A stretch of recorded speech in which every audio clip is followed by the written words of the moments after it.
Toshkent Farmapark va Farmatsevtika texnika universiteti hamkorligida Next Gen Student Research Conference 2026 ilmiy konferensiyasi bo'lib o'tdi.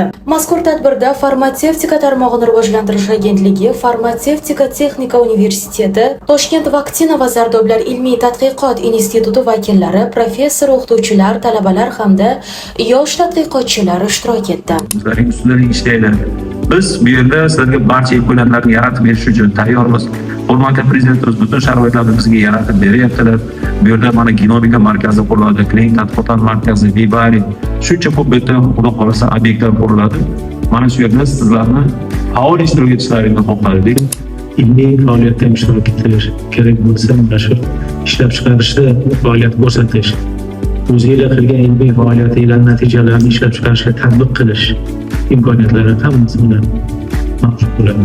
Ahvamizda o'tganlaridek, hozirgi kunda davlat rahbarimiz tomonidan ko'p kerak imkoniyatlar yoshlarga bermoqda.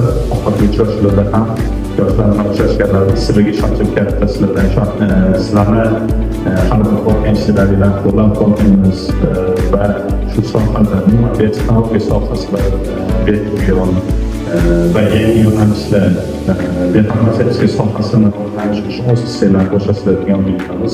Ushbu konferensiya yoshlarning ilmiy salohiyatini qo'llab-quvvatlash, ularning tadqiqot va innovatsion g'oyalarini namoyon etish, shuningdek, ilm-fan va ta'lim o'rtasidagi hamkorlikni yanada mustahkamlashdan iborat. Konferensiya davomida ishtirokchilar o'z ilmiy ishlanmalari, tadqiqot natijalari va dolzarb mavzulardagi taqdimotlari bilan qatnashdilar. Tadbir yakunida taqdimot va tadqiqot ishlari sho'balarga bo'lingan holda davom ettirildi.